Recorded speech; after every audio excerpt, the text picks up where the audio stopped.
Leukocytonia.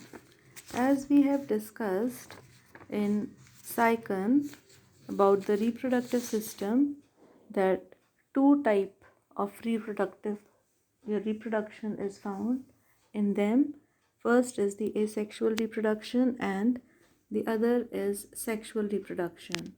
Similarly, in leukocytonia also, both the method of reproduction is carried out in leukocytonia. Asexual reproduction occurs by means of bud formation and by regeneration. Leukocytonia reproduces asexually by budding. In budding, leukocytonia sprouts new horizontal branches which grow over the rock and other substrata and give rise to erect vase-shaped individual. When the upright branch attains sufficient size, their tops break through as oscula. Leukocytonia also has remarkable power of regeneration. Any piece of broken leukocytonia is capable of growing into complete individual. This process is slow and may require months or even years to attain a full size. ल्यूकोसोलीनिया में प्रजनन अलैंगिक व लैंगिक दोनों प्रकार का पाया जाता है। अलैंगिक प्रजनन दो विधियों द्वारा होता है। पहला मुकुलन, दूसरा पुनरुद्भवन व शाखान्वयन। मुकुलन बडिंग। सभी स्पंजों में अलैंगिक प्रजनन इसी विधि यानी बडिंग के द्वारा संभव होती है। इस क्रिया में ल्यूकोसोलीनिया के स्टोलॉन से नन्ही कलिकाएं बड प्रस्फुटित होकर वयस्क स्पंज का निर्माण करती हैं।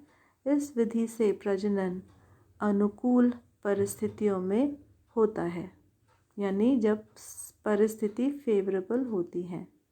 पुनरुद्भवन व शाखान्वयन, regeneration and branching.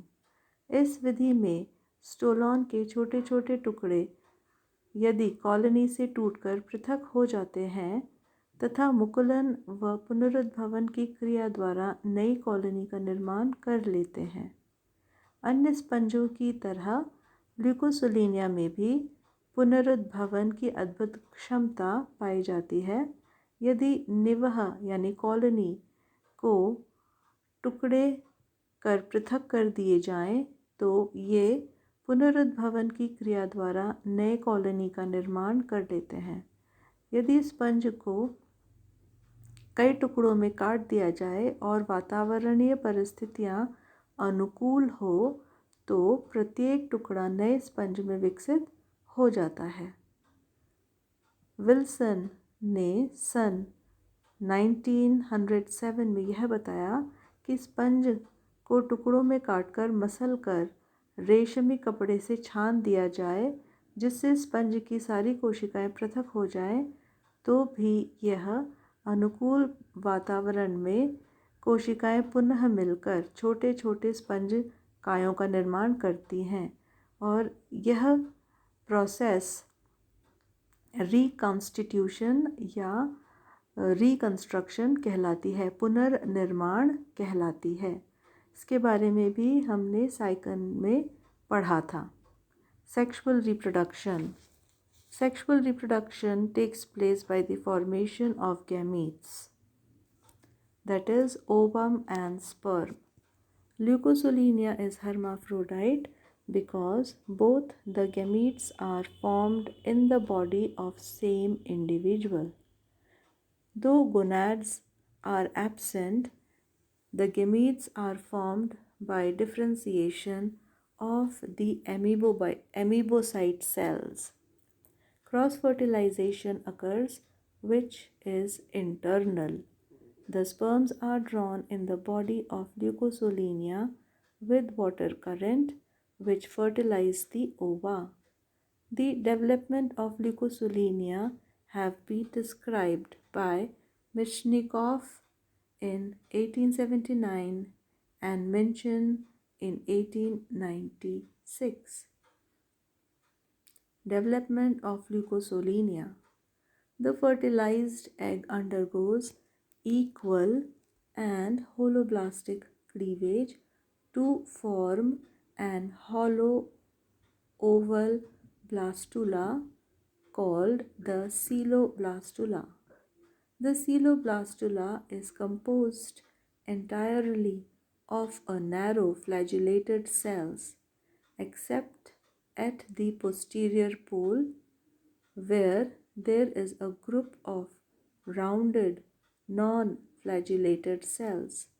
These are believed to be archaeocyte, which form all future archaeocyte of the sponge. These, together with adjacent flagellated cells, wander into the interior and fill it with a mass of cells. The resulting larva is thus a stereogastrula or parenchyma and an inner mass of amoeboid cells. The parenchyma swim freely for some time, then it attaches by the anterior pole and develop in a flat plate with an irregular outline. The amoeboid cells migrate to the external surface and form the epidermis and mesohyal. The flagellated cells are thus enclosed and they become the choanocyte. A central spongocele appear, the osculum break through and the spicules are secreted. After few days of attachment, the larva is converted into an adult leucosolenia or ascenoid sponge. लैंगिक जनन के लिए ल्यूकोसोलिनिया में जनद यानी gonads नहीं पाए जाते हैं, फिर भी जनन काल में युग्मक कोशिकाएं गैमीटोसाइट नर व मादा युग्मकों का निर्माण करती हैं। शुक्राणु व अंडाणु दोनों एक ही स्पंज में बनते हैं, अतः ये उभयलिंगी हर्माफ्रोडाइट होते हैं। जनन काल में जनन कोशिकाओं का विकास किन कोशिकाओं से होता है, इस पर कोई इन्फॉर्मेशन नहीं प्राप्त है, बल्कि अलग अलग मत अनुसार ये युग्मक कोशिकाएं यानी गैमीट्स आर्कियोसाइट या एमीबोसाइट या कोएनोसाइट के रूपांतरण से बनते हैं। सर्वप्रथम कोएनोसाइट स्तर के ठीक नीचे सामान्य जनन कोशिकाएं ऊगोनिया व स्पर्मेटोगोनिया के रूप में विकसित होती हैं। ऊगोनिया निकटवर्ती एमीबोसाइट का भक्षण कर व पोषण पदार्थ का संचय कर आकार में बड़ी हो जाती हैं, जिन्हें प्राइमरी oocyte कहते हैं।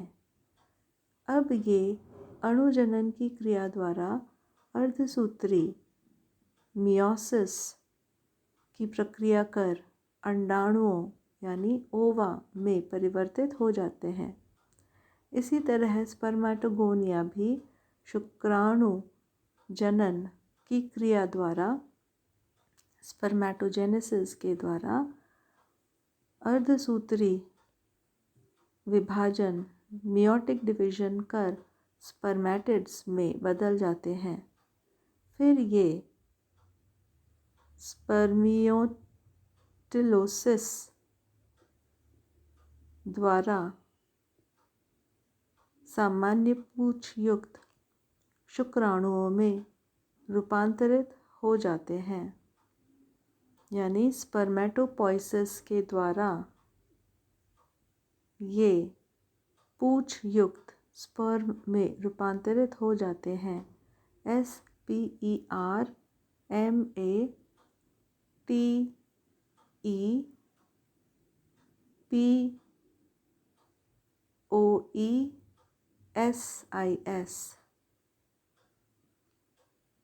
स्पर्मेटोपोइसिस द्वारा स्पर्म में रूपांतरित हो जाते हैं।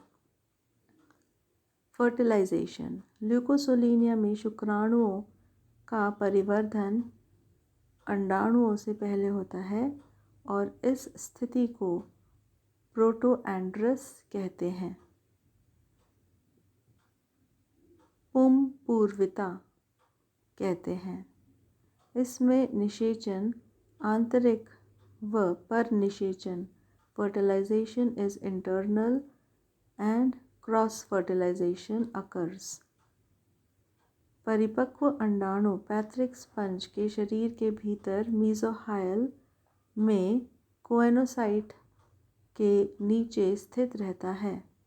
परिपक्व शुक्राणु जलधारा के साथ बहकर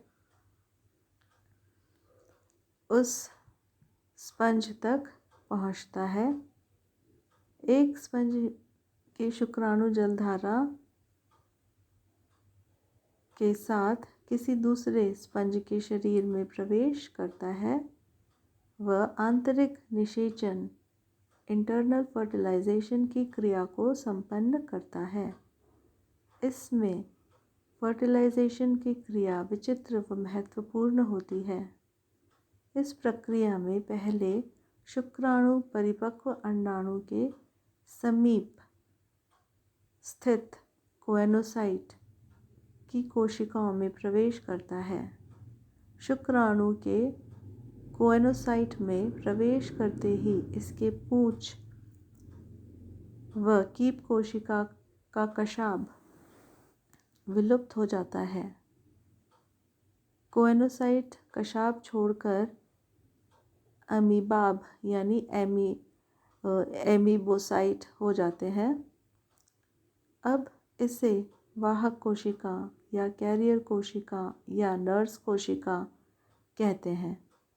यह रूपांतरित एमीबॉइड कोशिका अपना स्थान छोड़कर कूटपाद की सहायता से अंडाणु तक पहुंचती है।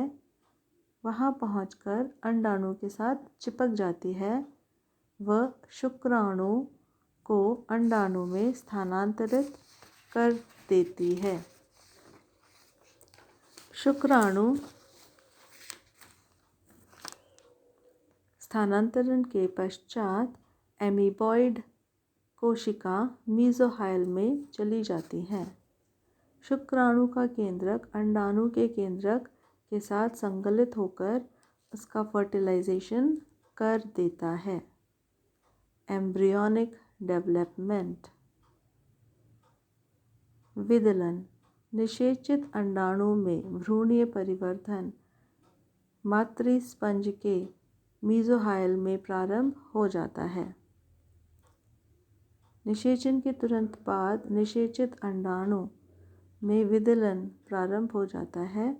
इसमें विदलन समान यानी इक्वल व पूर्णभंजी होलोब्लास्टिक प्रकार का होता है। प्रथम 3 विभाजन ऊर्ध्वाधर यानी वर्टिकल होते हैं, जिससे युग्मनज 8 समान कोशिकाओं या कोरक खंड ब्लास्टोमियर में विभाजित हो जाते हैं। चौथा विभाजन हॉरिजॉन्टल यानी अनुप्रस्थ होता है, परंतु भ्रूण की मध्य रेखा पर नहीं होता, जिसके कारण भ्रूण में 16 ब्लास्टोमियर कोरक खंड बन जाते हैं। इनमें से 8 ऊपर के कोरक खंड छोटे माइक्रोमियर तथा नीचे के 8 कोरक खंड बड़े बन जाते हैं, जिन्हें मैक्रोमियर्स कहते हैं। यह भ्रूण की मॉर्यूला अवस्था होती है। माइक्रोमियर आगे चलकर कोएनोडर्म स्तर तथा मैक्रोमियर्स आगे चलकर कोरक खंड, बड़े कोरक खंड आगे चलकर पिनेकोडर्म का निर्माण करते हैं। मैक्रोमियर्स वाला गोलार्ध मातृ स्पंज के कोएनोसाइट स्तर की ओर होता है। ब्लास्टुला अवस्था, विकसित हो रहे भ्रूण में अब एक केंद्रीय ब्लास्टोसील गुहा का निर्माण होने लगता है। 16 ब्लास्टोमियर इस गुहा के चारों ओर एक स्तर में विन्यासित यानी अरेंज्ड रहते हैं। इसी खोखली भ्रूण को ब्लास्टुला अवस्था कहते हैं। लघु कोरक खंड माइक्रोमियर में विभाजन तेजी से होता है, जबकि बड़े कोरक खंड यानी मैक्रोमियर में विभाजन कुछ समय के लिए रुक जाता है, वह गोलीय आकृति धारण कर लेते हैं। माइक्रोमियर में भीतर की ओर कशाभ का विकास हो जाता है। भ्रूण के वृहद कोरक खंड यानी बड़े कोरक खंड मैक्रोमियर की ओर वाले गोलार्ध के मध्य एक छिद्र विकसित हो जाता है, जो